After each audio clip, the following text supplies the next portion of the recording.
तेज बारिश ने तो मेरी जिंदगी को नर्क बनाकर रख दिया था।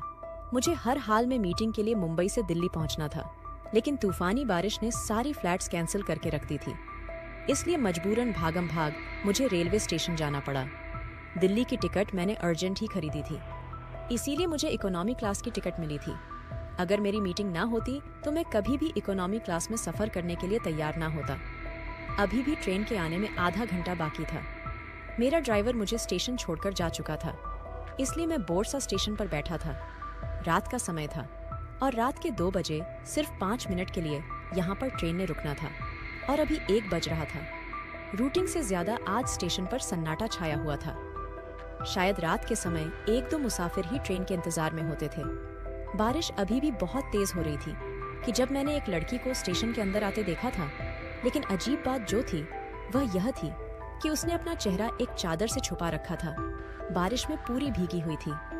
वह बड़ी ही बदहवासी में इधर उधर देख रही थी। जिस बेंच पर मैं बैठा था वह खाली थी। कुछ दूरी पर एक और बेंच था, लेकिन वहां पर कुछ और लड़के बैठे हुए थे। वह लड़की बैठने की जगह ढूंढ रही थी। उसके हाथ में एक छोटा सा बैग भी था। उसने मेरी सीट की तरफ देखा तो धीरे धीरे कदम बढ़ती हुई मेरी बेंच के पास आकर एक कोने में बैठ गई। फिर अपने पास से एक मोबाइल फोन निकाला। उसमें कुछ मैसेज करने लगी। मैंने एक नज़र उसे पर डाली थी। उसका चेहरा नाक के नीचे से छिपा हुआ था, लेकिन आंखें साफ दिख रही थीं। बड़ी ही खूबसूरत आंखें थीं। खैर, मैंने अपनी नजरें हटा ली। कुछ देर बाद कहने लगी, बात सुनो लड़के। मुझे उसके बुलाने का यह अंदाज बहुत ही अजीब लगा था। मैंने पलटकर उसकी तरफ देखा। कहने लगी, दिल्ली की ट्रेन कब आएगी? मैंने कहा, आधे घंटे तक आएगी। कहने लगी, क्या मुसीबत है, जल्दी नहीं आ सकती? उसकी बेतुकी बात सुनकर मैं क्या जवाब दे सकता था। एक तो बारिश की वजह से मुझे इतना लंबा सफर करना पड़ रहा था। मैं तो इस सफर के बारे में सोचकर ही परेशान था। उसके बाद कहने लगी, सुनो, तुम्हारी बोगी नंबर क्या है? मैंने तो ठीक से टिकट अच्छी तरह देखी ही नहीं थी। मैंने कहा, क्यों, आपने क्या करना है? कहने लगी, तुम्हारे बाद मैंने टिकट खरीदी है ना, तो मुझे यह देखना है तुम्हारी और मेरी बोगी नंबर एक ही है क्या? मैंने थोड़ा बोर होते हुए अपनी जेब से टिकट निकाल और अपना बोगी नंबर और सीट नंबर बता दिया। उसने अपनी टिकट चेक की और हंसने लगी। कहने लगी, यह तो एक ही है, हमारी सीट भी बराबर की है। मैंने उसकी बात का कोई भी जवाब नहीं दिया था। अपना मोबाइल निकाला और अपनी माँ को फोन करके उनसे बात करने लगा। समय का पता ही नहीं चला कि ट्रेन आई तो मैं बातें करते करते वहां पर एक चाय की दुकान पर जा चुका था। चाय पीने लगा, लेकिन बातों में मुझे अंदाजा ही नहीं हुआ कि ट्रेन कब आकर खड़ी हो चुकी थी। मेरी माँ भी बातूने टाइप की औरत है। उनके किस्से कहानी शुरू होते तो खत्म ही नहीं होते थे। मुझसे कहने लगी, वहां जाकर कुछ उल्टा सीधा मत खा लेना। मुझे पता है कि तुम खाने में बहुत ही लापरवाही बरतते हो। साथ साथ चाय भी पी रहा था। साथ साथ अपनी माँ को तसल्लियां भी दे रहा था कि मैं ऐसा कुछ भी उल्टा सीधा नहीं खाऊंगा। मैं बोल ही रहा था कि अचानक से बड़े जोर से किसी ने मेरे कंधे पर चपत लगाई थी। मैंने पीछे पलटकर देखा तो वही लड़की खड़ी थी। कहने लगी, डफर हो क्या? ट्रेन आ गई है, जाना नहीं है तुमने? उसकी बात सुनकर मैं ठीक से हैरान भी नहीं हो सका था, क्योंकि ट्रेन वाकई जाने का हॉर्न बज रही थी। मैंने फटाफट से तेज कदम बढ़ाए और अपने बेंच से अपना सामान उठाया। अब भगाने के अंदाज से ट्रेन में सवार हो गया। वह लड़की तो मुझे बता के पहले ही सवार हो चुकी थी। मैं जाकर अपनी सीट पर बैठा। 2 पहले से ही वहां पर मौजूद थी। इत्तिफाक किया था कि मेरे और उसके अलावा वहां पर कोई भी तीसरा मुसाफिर नहीं था। कहने लगी, मैंने अपनी जिंदगी में तुम जैसा सड़ा दिमाग आदमी नहीं देखा। अगर मैं तुम्हें ना कहती तो तुम्हारी ट्रेन तो छूट चुकी होती। फिर क्या करते तुम? मैंने कहा, आपका बहुत बहुत धन्यवाद। मैं वैसे भी बहुत ही लिए दिए मिजाज वाला लड़का था। लड़कियों से सीधे मुंह बात नहीं करता था। मेरा सारा फोकस अपने बिजनेस की तरफ था। सीरियस टाइप का बंदा था और अपनी जिंदगी, अपने करियर को लेकर बहुत ही सीरियसली चल रहा था। मुझे अपनी जिंदगी में अस्त व्यस्त चीज बिल्कुल भी पसंद ना थी और चपड़ चपड़ बातें करने वाली लड़कियां तो बिल्कुल भी पसंद नहीं थी। रात के 2 बज चुके थे, इसलिए मैंने यही ठीक समझा कि मुझे सो जाना चाहिए। लेकिन इस वक्त एक लड़का अपने उबले हुए अंडों की टोकरी उठाए ट्रेन में आवाज में लगने लगा। ये मेरा पहला ऐसा सफर था जो मैं इकोनॉमी क्लास में कर रहा था। मैंने अपनी जिंदगी में ट्रेन के सफर बहुत कम किए थे। ज्यादातर तो मैं प्लेन का सफर ही करता था। जैसे ही वह नौजवान सा लड़का वहां से गुजरा, वह लड़की उसे पुकारने लगी, कहने लगी, ओ अंडे वाले भाई, जरा रुकना। वह फौरन से रुक गया। उसने उसे लड़के से अंडे लिए, फिर पर्स में से पैसे देखने लगी। काफी देर परस लगाने के बाद जब उसे पैसे नहीं मिले तो मुझसे कहने लगी, बात सुनो, तुम्हारे पास 2000 के नोट का खुला है। मैंने ना में सिर हिला दिया। कहने लगी, अच्छा ऐसा करो, 50 का नोट निकाल कर दे दो। जैसे ही हम देहरादून पहुंचेंगे मैं तुम्हारे 50 रुपए तुम्हें वापस लौटा दूंगी। पता नहीं वह लड़की कैसे किसी अजनबी से इतनी फ्रेंडली हो सकती थी। मैंने अपनी जेब से पर्स निकाला और 50 का नोट उस लड़की को पकड़ा दिया। उसने अंडे वाले लड़के को पैसे दिए। उसे अंडे लेकर खाने लगी, फिर एक अंडा मेरी तरफ भी बढ़ा दिया। कहने लगी, खा लो। लेकिन मैंने ना में सिर सर हिला दिया। मैंने कहा, नहीं, मुझे इसकी जरूरत नहीं है। कहने लगी, इसकी जरूरत नहीं है, सर्दी देखी है कितनी है, और सर्दियों की बारिश में इंसान को उबले अंडे जरूर खाने चाहिए। मेरी दादी बताती थी। मैंने कहा कि मुझे नींद आ रही है और मैं सोना चाहता हूँ। कहने लगी, तो मैं तुम्हें कब रोका है, सो जाओ। लेकिन तुम्हें देखकर पता नहीं क्यों ये लगता है कि जैसे पक्के मजनू हो। सच बताओ कि किसी लड़की से धोखा खाकर आए हो ना। उसकी इस तरह की बातों पर अब मुझे गुस्सा आने लगा था। मैंने कहा, आप अपने काम से कम रख सकती हैं। जब से बैठी हैं बोले जा रही हैं। मैं आपसे पूछा कि आप अकेली क्यों सफर कर रही हैं। मेरे सख्त शब्दों पर वह कुछ गड़बड़ सी गई थी। कहने लगी, मत बताओ मिर्ची, क्यों चबा रहे हो, बंदा आराम से भी बात कर सकता है। मैंने कौन सा तुम्हारे सर पर बंदूक तान कर पूछा। नहीं बताना तो मत बताओ। अंडा नहीं खाना तो वह भी मत खाओ। फिर अपना बैग सर के नीचे रखकर कहने लगी, देखो मैं हक तो नहीं रखती तुम्हें यह कहने का, लेकिन मेरी दादी ने कहा था, जूते पहनकर सोने से ना बिस्तर पर सांप आ जाते हैं। अब भी मुझे सांप से बहुत डर लगता है, तो भगवान के लिए अपने शूज उतार कर ना साइड पर रख दो। जितनी वह देखने में खूबसूरत ही पता नहीं, बातें इतनी क्यों करती थी। और मुझे बातों ने लड़कियों से सख्त चिढ़ थी, इसलिए मैं उससे बहस करना नहीं चाहता था। इसलिए अपने आराम से सोज उतार कर एक साइड पर रखे और अपनी आंखों पर बाजू रखकर सोने की कोशिश करने लगा। लेकिन मैं नहीं जानता था कि अगले आने वाले स्टेशन पर मुझ पर कयामत टूट पड़ेगी।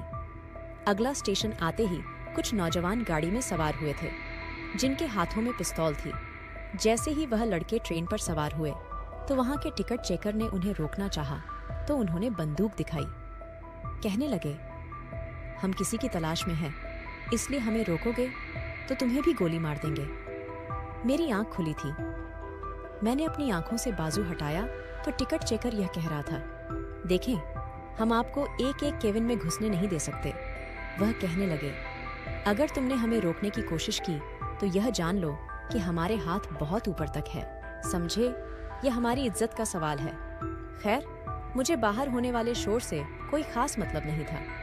मेरी नजर उस लड़की पर पड़ी तो वह अपना पूरा चेहरा छुपाए डरी सेमी बिल्कुल खिड़की से बाहर देखे जा रही थी। मैंने गौर किया तो उसका शरीर धीरे धीरे कांप रहा था। हालांकि देखने में नहीं लगता था कि वह कोई इतनी डरपोक टाइप की लड़की थी। खैर, कुछ लड़के हमारे केबिन में आ गए। मैं उठकर बैठ गया। वह टिकट चेकर भी उनके साथ था। वह उसे लड़की से कहने लगे, लड़की अपना चेहरा दिखाओ हमें।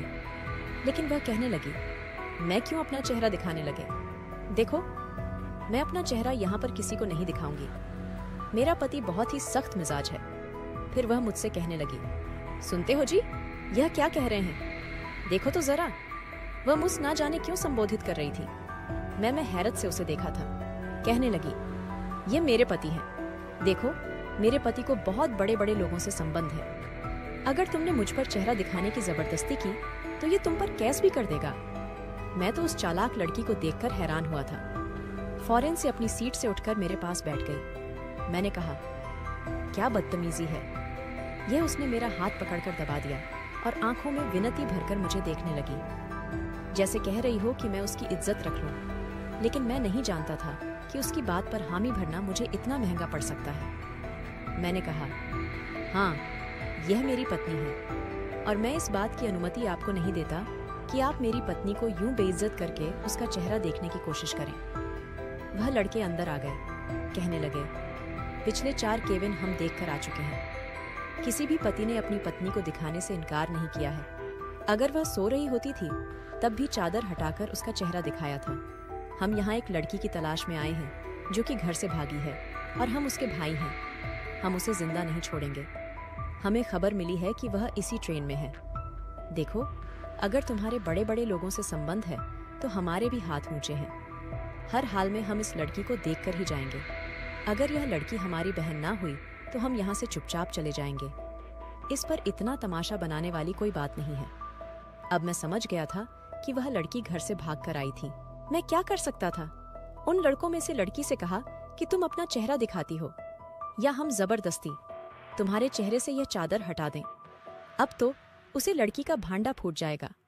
मैंने सोचा कि इसे इतना बड़ा कदम उठाना ही नहीं चाहिए था। खैर, उसे लड़की ने डरते डरते अपनी चादर अपने चेहरे से हटाई थी। उसका चेहरा देखते ही वह लड़के गुस्से में आ गए और उसके सर पर पिस्तौल तान दी। कहने लगे, क्या सोचा था तुमने? तुम हमारी आंखों में धूल झोंकर भाग जाओगी। उसे लड़की ने मेरा हाथ पकड़ लिया। कहीं लगी भाई, मैं इससे शादी कर चुकी हूँ। यह मेरा पति है। यह सुनना था कि मेरे होश हवास उड़कर रह गए थे। मैंने कहा, नहीं नहीं, मैंने ऐसा कुछ नहीं किया। यह बात सुनकर वह कहने लगी, क्यों घबरा रहे हो? जो कुछ होना था वह हो चुका है। हम शादी कर चुके हैं। अब कुछ भी नहीं हो सकता। तुम डरो मत। मैंने उसे लड़की को गुस्से से देखा। मैंने कहा, क्यों झूठ बोल रही हो? कहने लगी, डरो मत, मैं सब कुछ संभाल लूंगी।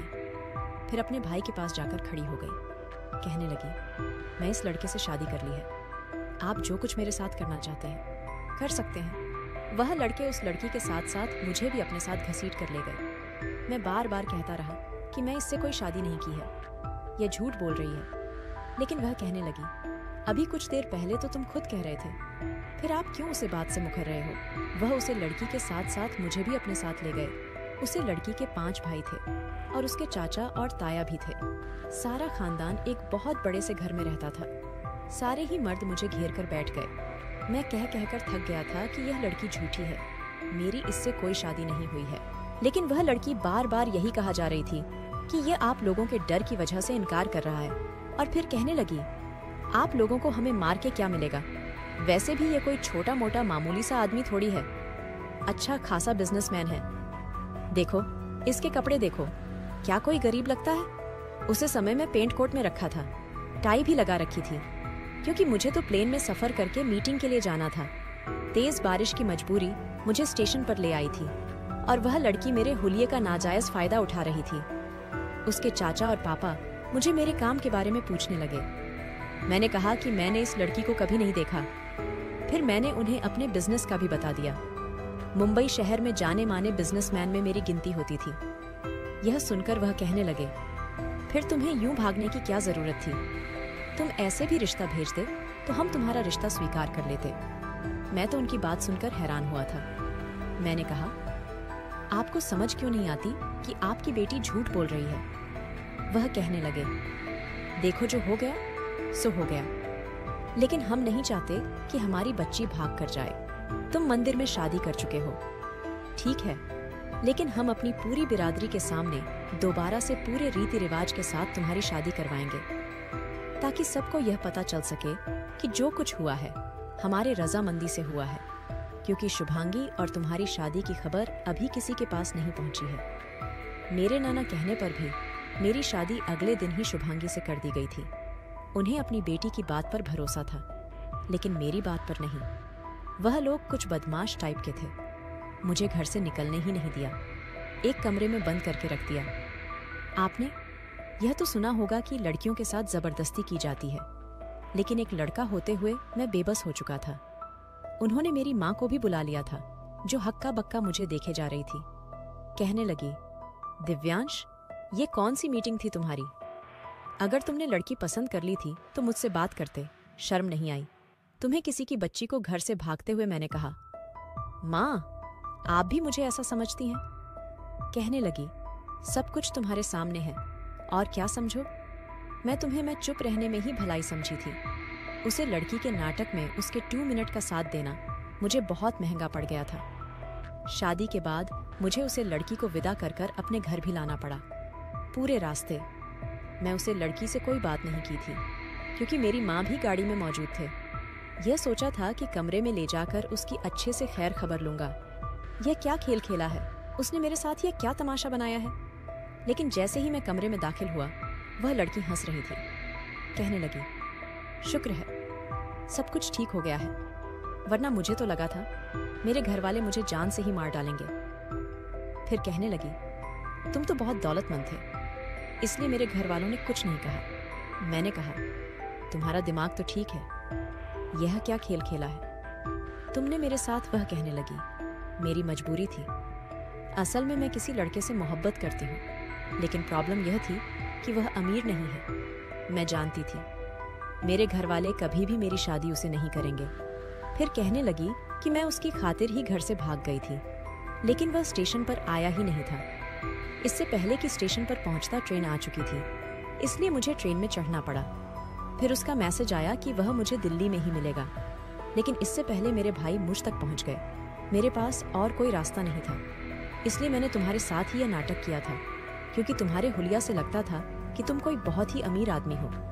मेरे पास इस वक्त कोई और चारा नहीं था, इसलिए सोचा कि अगर मैं तुम्हारी पत्नी बनने का नाटक करूंगी तो मेरे घर वालों को कोई एतराज नहीं होगा। तुम निश्चिंत रहो, यह शादी सिर्फ कागजी शादी रहेगी। उस लड़की ने बड़े आराम से मुझे अपने मकसद के लिए इस्तेमाल किया था। मुझे उसे पर जितना भी गुस्सा आता उतना कम था। मैंने कहा, क्या तुमने मुझे पागल समझ रखा है? जब तुम चाहोगी मुझे इस्तेमाल करोगी और मैं इस्तेमाल होता रहूंगा। वह कहने लगी, देखो यह मेरी सबसे बड़ी मजबूरी थी, तुम्हें क्या फर्क पड़ता है? तुम एक मर्द हो, जब चाहे तलाक दे सकते हो, दूसरी शादी कर सकते हो, लेकिन मेरे माँ बाप मेरी शादी कभी भी उसे लड़के से नहीं करते। क्या इंसान का गरीब होना इसका सबसे बड़ा ऐब है? क्या इस वक्त वह लड़की काफी सीरियसली बातें कर रही थी, आंखों में भी आंसू झील मिल रहे थे। मैं खामोश हो गया। मैंने सोचा कि मेरा बाकी कुछ नहीं गया था। यह कहकर उसे लड़की ने अपने बैग से सादा से ड्रेस निकाल और वॉशरूम में चली गई। मैं भी आराम से बेड पर लेट गया। वॉशरूम से बाहर आई तो सादे से कपड़ों में सोफे पर जाकर लेट गई। कुछ दिन यूं ही गुजर गए थे। फिर मैंने उसे कहा कि कहाँ है? तुम्हारा आशिक कहने लगी कि उसके पापा बहुत ही सख्त हैं और उन्हें भी शक हो गया है कि वह मुझसे मोहब्बत करता है। फिर कहने लगी, असल में मेरे भाई गुंडे हैं, ना तो हर कोई डरता है उनसे, इसलिए उसके पापा ने उसे पर शक्ति की है। अभी वह मुझसे शादी नहीं कर सकता, लेकिन तुम देखना, एक दिन उसके पापा का शक खत्म होगा तो तुम मुझे तलाक दे देना और फिर वह लड़का मुझसे शादी कर लेगा। तुम्हारी भी जान छूट जाएगी और मैं भी अपने नितिन के पास चली जाऊंगी। यह बात तो बड़ी खुश होकर बता रही थी। अब मुझसे अक्सर नितिन की बातें करने लगी थी कि वह लड़का बहुत अच्छा है, उसके साथ यूनिवर्सिटी में पढ़ता था, लेकिन अभी उसकी जॉब नहीं लगी है। अपनी जॉब के चक्कर में भाग दौड़ कर रहा है। एक बार मैंने उसे कहा कि तुम्हारी शादी मुझे हो चुकी है, कल को वह तुम पर शक नहीं करेगा। मेरी बात सुनकर वह हंसने लगी, कहने लगी, नहीं करेगा। मैं उसे बता दिया है कि तुम बहुत ही अच्छे शरीफ इंसान हो और मैं यह जानती हूँ कि तुम मेरे साथ कुछ नहीं कर सकते। उसके बाद वह फिर से मुस्कुराने लगी। मैंने कहा, मुझे कुछ करना चाहिए भी नहीं? कहने लगी, हाँ मुझे पता है, इतनी हिम्मत नहीं है तुम्हें। यह सुनकर मुझे कुछ अजीब सा लगा था। मैंने कहा, हिम्मत की बात तो मत करो, हिम्मत तो बहुत है, करने पर आओ तो बहुत कुछ कर भी सकता हूँ। मेरी बात सुनकर उसकी चलती हुई जवान रुक गई थी। मैं उसके पास आ गया। मेरा इरादा उसे थोड़ा सा तंग करने का था, क्योंकि मेरी इस हिम्मत पर उसका रंग कुछ उड़ा था। वह कुछ डर कर मुझे पीछे हटी थी। मैंने कहा, तुम मेरी पत्नी हो और फिर हम एक कमरे में सोते हैं, और जहाँ एक मर्द और एक औरत अकेले हो और फिर पति पत्नी भी हो तो कभी भी कुछ भी हो सकता है। मेरी बात सुनकर कहने लगी, खबरदार जो तुमने ऐसा वैसा कुछ भी किया। मैंने कहा, मुझे कौन रोक सकता है? यह कहकर मैंने उसके चेहरे की उड़ी हुई हवाइयां देख रहा था, अपनी हंसी भी रोकने की कोशिश कर रहा था। वह जो खुद को अब तक मुझ पर बहादुर साबित कर रही थी, मेरे कुछ शब्दों पर ही बेहद घबरा गई थी। कुछ देर तक मैं उसके चेहरे को देखता रहा, वह बेहद हसीन थी। फिर मैं जल्दी ही अपनी नजरें हटा लिया और हंसने लगा। मेरे यूं भी सकता। हंसी पर वह मुझे हैरत से देखने लगी। मैंने कहा, मजाक कर रहा था, तुमसे मैं कभी भी एक ऐसी लड़की से कोई भी रिश्ता नहीं बन सकता जिसके दिल में कोई और हो। इसलिए बेफिक्र रहो। मेरी बात सुनकर उसकी सांस बाहर हुआ था। कहने लगी, आगे से ऐसा मजाक मत करना। मैं कभी भी कुछ और नहीं सोच सकती। बहुत मोहब्बत करती हूँ। नितिन से मैंने कहा, हाँ मैं समझ सकता हूँ। जिसके खातिर तुम घर छोड़ सकती हो, उसके लिए तुम कुछ भी कर सकती हो। उसे लड़की ने मुझे 1 महीने का समय मांगा था। मुझे लगा बस 1 ही महीना है, लेकिन मैं नहीं जानता था जैसे जैसे समय गुजरेगा मेरे दिल की दुनिया बदलने लगेगी। उसका व्यवहार मेरी माँ के साथ बहुत दोस्ताना था। दोनों ही बातों ने टाइप की थी। मेरी माँ उसके आज आने पर बहुत खुश थी। मेरे साथ भी वह बड़ी बेटू की बातें करती रहती थी। एक बार मैं कमरे में आया तो वह चिप्स खा रही थी। जमीन पर चॉकलेट के राह पर भी पड़े हुए थे। कमरे का हुलिया भी कुछ बिगड़ा हुआ था और वह टीवी पर मूवी देख रही थी। मैंने कहा, यह सब क्या है? तुम्हें तमीज है? ऐसे रहते हैं। कमरे में कुत्ता भी अपनी जगह पर बैठे तो उसे जगह को साफ करके बैठता है। मेरी बात सुनकर हंसने लगी। कहने लगी, मैं जानवर नहीं हूं, और वैसे भी मुझे ऐसे लोग बिल्कुल पसंद नहीं है, क्योंकि किसी मशीन की तरह से जिंदगी गुजारे, घड़ी की सैया के अनुसार सांस ले। कभी कभी जीवन में अस्त्र व्यस्त होना भी अच्छा लगता है। तो मैं तो जिंदगी गुजारने का ढंग ही नहीं है। मैंने कहा, जमीन पर खाने पीने की चीज फेंकना, कमरे का हुलिया बिगड़ता, क्या यह ढंग है जिंदगी जीने का? वह कहने लगी, कभी तुमने अपनी जिंदगी पर गौर किया है? तुम्हारी जिंदगी में कोई जान ही नहीं है। बस सीधा सीधा ऑफिस जाते हो, ऑफिस से घर आते हो, हर चीज तुम्हें परफेक्ट मिल जाती है और तुम इसी में खुश हो। कभी एक दिन मेरे साथ मेरे तरीके से जिंदगी गुजर कर देखो, तुम्हें पता चलेगा जिंदगी क्या होती है। मैं उसकी बातें सुनकर हैरान हो रहा था। अगले दिन संडे था। मैंने कहा, ठीक है, कल का दिन मैं तुम्हारे साथ गुजर कर देख लेता हूं। मुझे भी तो पता चले कि तुम्हारे नजदीक जिंदगी क्या है। मेरी बात सुनकर वह बेहद खुश हुई थी। कहने लगी, कल का दिन तुम्हें अपनी जिंदगी का यादगार दिन लगेगा। मैंने कहा, देखते हैं। यह कहकर मैं बेड से तकिया उठाया और उसके हाथ में दबाए। मैंने कहा, जाओ, जाकर अपनी जगह पर सो जाओ। वह सोफे पर जाकर लेट गई। अगले दिन सुबह सुबह उसने मुझे उठा दिया। मुझे अपने साथ समंदर के किनारे ले गई। समंदर तो मैं पहले भी बहुत बार गया था, लेकिन शुभांगी के साथ पहली बार गया था। उसकी मर्जी से ही मैंने एक हाफ ट्राउजर और टी शर्ट पहनी हुई थी, वरना बाहर निकलते हुए भी मैं अच्छे से तैयार होकर निकलता था। आम कपड़ों में कभी नहीं जाता था। समंदर पर इस वक्त बहुत कम भीड़ थी। समंदर देखकर तो उसके चेहरे की खुशी देखने लायक थी।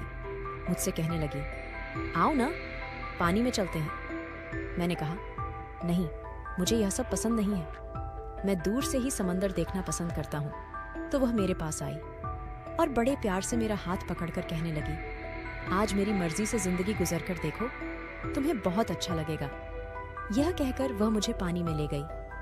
पानी जब मेरे पिंडलियों से कुछ ऊपर तक पहुंचा तो मैंने उसका हाथ पकड़कर रोक दिया। मैंने कहा, शुभांगी, बस यही तक ठीक है, इससे आगे जाना मैं नहीं चाहता था, क्योंकि मुझे गहरे पानी से कुछ डर महसूस होता था। अब मैं एक मर्द था तो इस बात का इजहार तो कर नहीं सकता था। वह कहने लगी, इसके बाद ही तो समंदर में जाने का मजा आता है। आओ ना, मैं हूं, तुम्हारे साथ कुछ नहीं होगा, तुम्हें इतना डरने की जरूरत नहीं है। उसकी बात सुनकर मुझे हैरत हुई थी।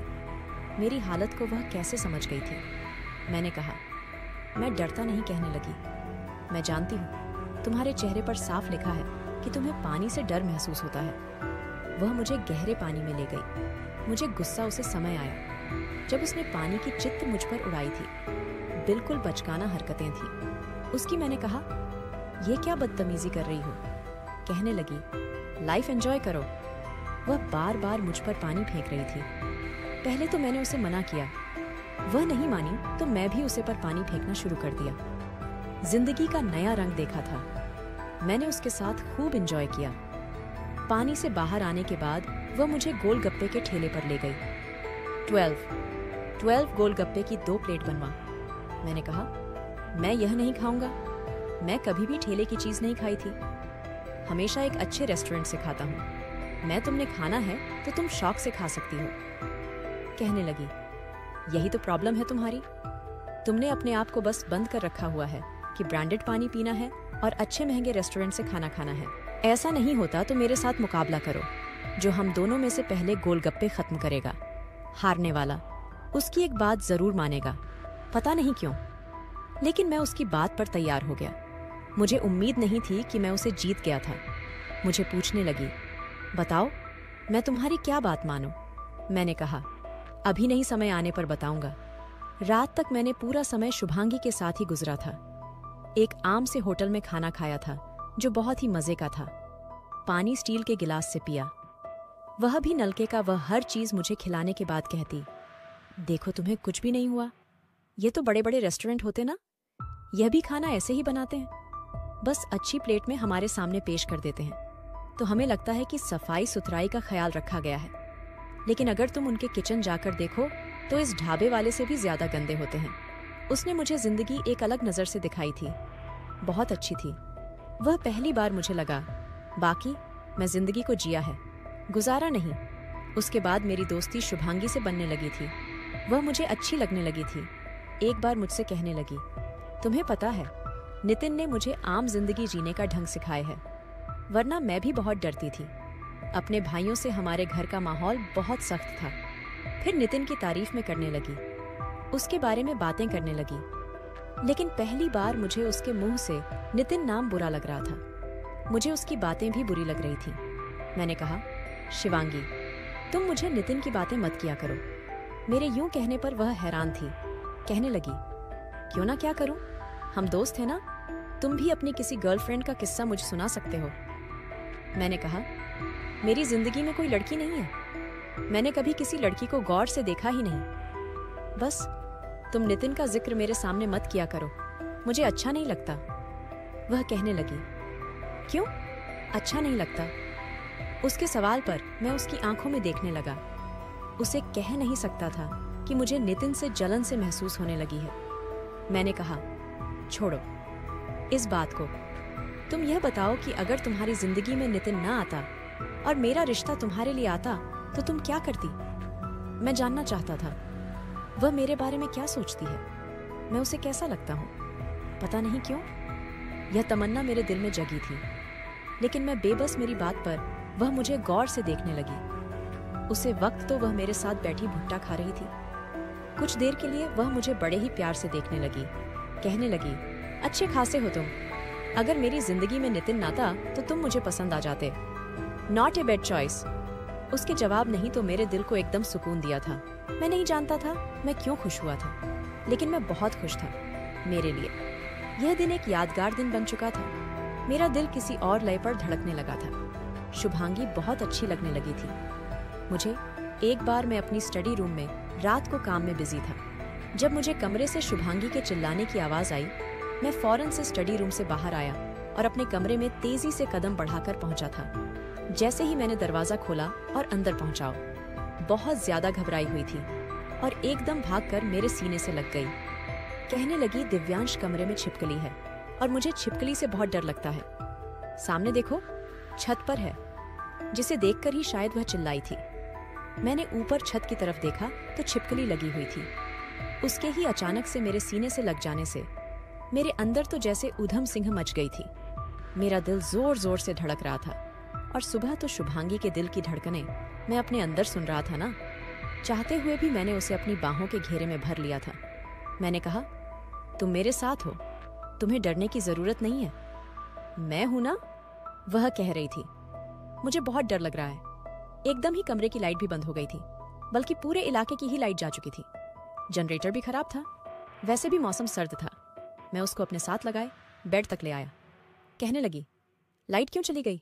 जनरेटर क्यों नहीं चल रहा? मुझे अंधेरे से भी डर लगता है। मैंने कहा, खराब है, कल ही मुझे नौकर ने बताया था, मौसम सर्द है, इसलिए मैंने इस बात पर ज्यादा ध्यान नहीं दिया था। लेकिन मुझे नहीं मालूम था कि आज ही लाइट भी चली जाएगी। कहने लगी, छिपकली मुझ पर गिर गई तो मैंने कहा, कुछ नहीं होता, मैं हूं ना। मैंने मोबाइल की लाइट ऑन कर दी थी। छिपकली सोफे के बिल्कुल ऊपर छत पर चिपकी हुई थी और शुभांगी मेरे साथ लगी हुई थी। मेरा तो की जा रहा था कि समय यूं ही थम जाए। अंदर से मेरे दिल का शोर मेरा चैन छीन रहा था। कह रहा था, तुम्हारी पत्नी है, तुमने इसकी मांग में सिंदूर भरा है, 7 फेरे लिए हैं, तुम इस पर पूरा हक रखते हो। अपनी मोहब्बत दोगे तो भूल जाएगी नितिन को। लेकिन चाहते हुए भी मैं उसके साथ कोई शरारत ना कर सका। मैंने शुभांगी को खुद से पीछे किया, उसे कहा कि तुम सो जाओ, मैं खिड़की खोल देता हूँ, यह छिपकली बाहर चली जाएगी। लेकिन उसने मेरा हाथ पकड़ लिया। खाने लगी। आज सोफे पर नहीं लेटूंगी, मैं यही बेड पर आपके साथ लेट जाती हूँ, क्योंकि मुझे बहुत डर लग रहा है। मैं भी शायद ऐसे ही किसी मौके की तलाश में था। उसका हाथ थामकर उसके पास ही लेट गया। कमरे में हल्की सी रोशनी थी और उसमें उसकी सफेद दूधिया रंगत चमक रही थी। जी चाह रहा था आज सारी हदों को पार कर दो, उसे इतनी मोहब्बत दूं कि उसे सराबोर कर दूं, लेकिन कर नहीं सकता था क्योंकि उसके दिल में मैं नहीं था। जब वह गहरी नींद सो गई तो मैंने अपना हाथ उसके हाथ से छुड़ाया और सोफे पर जाकर लेट गया। कुछ दिन से मेरी नजरें शुभांगी पर बेखुदी से उठने लगी थीं। मैं नहीं जानता था, मेरी इन नजरों को नौकरों ने भांप लिया था। एक बार मैं ऑफिस के लिए तैयार हो रहा था जब शिवांगी गुस्से से कमरे में दाखिल हुई और मेरे बराबर आकर खड़ी हो गई। कहने लगी, तुम्हें शर्म नहीं आती तो मुझे बुरी बुरी नजरों से मुझे देखते हो। अब तो नौकर ने भी ये बात नोट की है। कितनी बुरी बात है, मैं तुम पर कितना भरोसा करती हूँ। मैंने कहा, कैसी नजरों से देख रहा हूँ, तुम्हें बताओ, मुझे क्या कहा है। नौकरों ने कहने लगी, यह कि तुम मुझे टेढ़ी आंख से देखते हो, तुम्हें घर के नौकरों का भी लिहाज नहीं है और मुझे खुलेआम मोहब्बत से निहारत रहते हो। मैंने गीता को तो यह कहकर समझा दिया कि वह मेरा पति है तो वह मुझे कैसे भी नजरों से देख सकता है, लेकिन उसे यह थोड़ी पता है कि हमारा रिश्ता सिर्फ कागजी रिश्ता है। लेकिन तुम तो जानते हो, तुम्हें अपनी मर्यादा में रहना चाहिए। उसके बाद पर मैं उसकी और भी करीब आ गया। मैंने कहा, गौर से देखो मुझे, मैं तुम्हें भेंगा लगाता हूँ, कैसे टेढ़ी आंख से देख सकता हूँ। तुम्हें कोई कुछ भी रहेगा और तुम उसकी बात मान लोगी। मैं तुम्हें सिर्फ दो तरह से देखता हूँ, एक बहुत इज्जत से और दूसरा मोहब्बत से। अब बताओ इसमें बुरी नजर कौन सी है। मेरी बात सुनकर पहली बार वह नर्वस हुई थी। फौरन से कमरे से बाहर निकल गई। मैं भी मुस्कुराने लगा था, लेकिन कुछ ही दिन बाद उसने धमाका मेरे सर पर किया था। मैं कमरे में आया तो बहुत ही खूबसूरत सी साड़ी पहनकर तैयार थी। मेरा दिल तो उसे देखकर बेईमान होने लगा था। कहीं लगी, बताओ कैसी लग रही हूँ। मैंने कहा, बहुत अच्छी लग रही हो। कहने लगी, पता है नितिन का फोन आया था, कह रहा था उसे नौकरी मिल गई है। आज उसने मुझे खाने पर बुलाया है। कह रहा था अपने माँ बाप को भी जल्दी राजी कर लेगा। बस मैं अब कुछ दिन की मेहमान हूँ, तुम्हारे पास फिर हमेशा के लिए चली जाऊंगी। यह सुना था कि मेरे दिल पर एक गुस्सा सा लगा था। मैंने अपनी नजरों से फौरन से हटा ली। मेरा दिल बड़ी बेचैनी से धड़क रहा था। मैं नहीं चाहता था कि वह कहीं जाए। कहने लगी, ऐसा करो तो मुझे रेस्टोरेंट तक छोड़ दो, या फिर ड्राइवर से कह दो कि वह मुझे छोड़ दे। शाम के 8 बज रहे थे, तो मैं इसलिए घर आ गया था कि आज शुभांगी के साथ कहीं लॉन्ग ड्राइव पर जाऊंगा। लेकिन उसकी बातें सुनकर मैं बुझ गया था। मैं नहीं चाहता था कि वह अपने हसीन रूप के साथ नितिन के सामने जाए। पता नहीं क्यों मुझ पर बेचैनी सिंचाई थी। अब मैं खुद पर ज्यादा कंट्रोल नहीं कर सकता था। मेरे अंदर के जज्बात कंट्रोल से बाहर हो चुके थे। मैंने उसके दोनों बाजू से पकड़कर गुस्से से कहा कि कहीं नहीं जाओगी। शुभांगी, तुम मेरी पत्नी हो, तुम्हें इतनी हसीन रूप में देखने का हक सिर्फ मेरा है। मैं नहीं चाहता कोई और तुम्हें देखे। तुम्हारा हुस्न सिर्फ मेरे लिए है, मैं तुम्हें कहीं जाने नहीं दूंगा। कहने लगी, तुम्हारा दिमाग तो ठीक है, मैं तुमसे तलाक लेना चाहती हूँ। तुम जानते हो सब कुछ एक नाटक था। मैंने कहा, मैं तुम्हें कभी भी तलाक नहीं दूंगा, समझी, भूल जाओ। नितिन को अपने दिल से उसे निकाल दो। मैं कुछ भी बोले जा रहा था। वह हैरत से आंखें फाड़े मुझे देख रही थी। उसने मुझे खुद से आजाद किया। कहने लगी, पागल हो गए हो क्या? मैं तुम्हें पहले भी कह चुकी थी कि मैं तुमसे मजबूरी में शादी की थी। मैंने कहा तो मैं क्या करूं? मेरा दिल नहीं मानता। मैं तुम्हें तलाक नहीं दे सकता, शुभांगी, कभी भी नहीं दे सकता। यह कहकर मैं कमरे से बाहर आ गया। स्टडी रूम में आकर बैठ गया और सिगरेट पीने लगा। कुछ देर बाद ही वह मेरे कमरे में आई थी। काफी गुस्से में थी, रो रो कर आंखें भी लाल कर चुकी थी।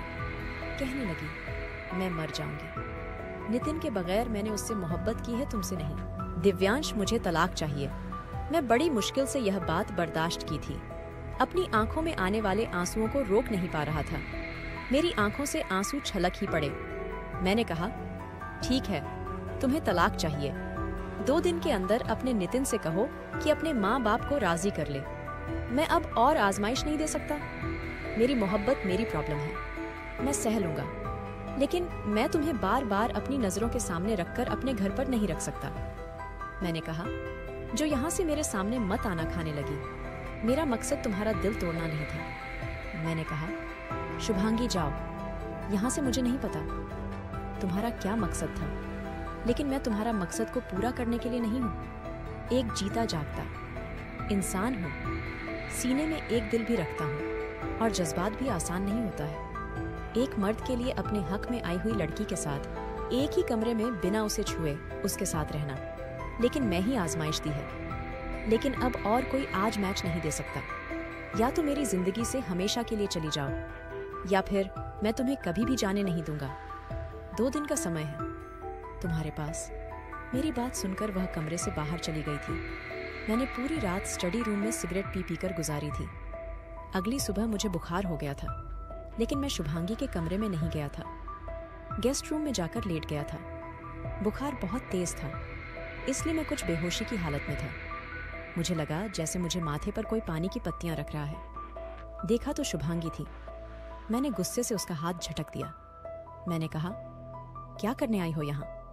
जो यहाँ से वह करने लगी। तुम्हें बहुत तेज बुखार है। मैंने कहा, मर तो नहीं गया ना? मैं मर भी जाऊं तो तुम्हें कोई फर्क नहीं पड़ेगा। जो यहाँ से मेरी बेरुखी पर वह आंसू बहते हुए बाहर चली गई थी। मैं भी क्या करता? इंसान था, पत्थर तो नहीं था। जब मेरा बुखार कुछ कम हुआ तो मैं कमरे से बाहर आया। नौकरों से पता चला कि वह घर से जा चुकी है। 2 दिन मैंने बड़ी मुश्किल से कटे थे। समझ गया था कि अब वह वापस नहीं आएगी। मैं अपने वकील से डिवोर्स पेपर तैयार करने के लिए कह दिया था। मेरी माँ अलग परेशान थी। मुझसे कहने लगी, कब तक शुभांगी मायके बैठी रहेगी? मुझे तो अपना घर खाली खाली सा लग रहा है। दिव्यांश, जो उसे वापस लेकर आओ। मैंने कहा, माँ, अब वह कभी नहीं आएगी। कहने लगी, क्यों नहीं आएगी? मैंने कहा, मन मेरा शुभांगी से झगड़ा हो गया है और मैं उसे तलाक दे रहा हूँ। मेरी बात सुनकर मेरी माँ चौंक उठी थी और मेरे मुंह पर एक थप्पड़ मार दिया। कहने लगी, जरा सी बात पर तलाक दोगे, उसे जान न ले लूंगी मैं तुम्हारी। मैंने कहा, माँ, मेरी जान ही तो निकल चुकी है। पता नहीं क्यों वह मेरी जिंदगी में आई थी। मेरा सब कुछ मुझसे छीन कर जा चुकी है। वकील ने डिवोर्स के पेपर तैयार कर दिए थे। मैंने शुभांगी को कॉल की। पहले घंटी पर इसमें फोन उठाया था। मैंने कहा कि तलाक के पेपर तैयार हो गए हैं, तुम कोर्ट में ही आ जाना। अपनी तरफ से उसने मुझे कोई जवाब नहीं दिया था। अगले दिन कोर्ट में वकील के सामने वह मौजूद थी, लेकिन आंखें बुरी तरह सजी हुई थी। मैंने बस एक नजर उसे देखा था और दिल तड़पता रह गया था कि अब वह क्यों रो रही है। उसकी हर खुशी उसे मिलने जा रही थी। फिर रो रोकर उसने आंखें क्यों सजा रखी थी। सामने रख तलाकनामे पर साइन करने से पहले मेरे हाथ बुरी तरह से कांप रहे थे। मेरा जी नहीं चाह रहा था कि मैं उन पर साइन करूं। मेरे हाथों की कप कपाहट शुभांगी भी देख रही थी। एकदम ही उसने वह कागज पढ़े और फाड़ कर कई टुकड़ों में बांट दिए। फिर मेरे साथ लेकर रोने लगी। कहने लगी, दिव्यांश, जब से मैं तुम्हारा घर छोड़कर गई हूँ, मुझे एक पल भी चैन नहीं आया। बार बार मुझे तुम्हारा ख्याल आता रहा। फिर मुझे एहसास हुआ कि शादी मजाक नहीं होती और ना ही अग्नि के समक्ष लिए गए 7 फेरे मजाक होते हैं, दिलों की डोरियों को बंद के रख देते हैं। मैं नितिन से इनकार कर दिया है। उसे कह दिया है कि मैं उसे शादी नहीं कर सकती। वो ऐसे ही बेवकूफ थी। उसे यह तक एहसास नहीं था कि सामने वकील अपनी कुर्सी पर बैठा उसे मेरे सीने से लगे इजहार मोहब्बत करते हुए हैरत से देख रहा था और सुन भी रहा था और साथ ही नजरें झुकाए मुस्कुरा भी रहा था। मैंने उसके कान के करीब जाकर कहा, शुभांगी, हम अकेले यहाँ नहीं हैं, घर जाकर बात करेंगे। मेरी बात सुनकर एकदम मुझे पीछे हटी थी। वापसी का सफर मेरे लिए खुशियों भरा सफर था, क्योंकि मेरी पत्नी मेरे साथ थी। वह समझ गई थी कि शादी शादी होती है, कोई खेल नहीं होता। दोस्तों, अगर हमारी कहानी आपको अच्छा लगा तो चैनल को सब्सक्राइब कर दे और लाइक भी कर दे।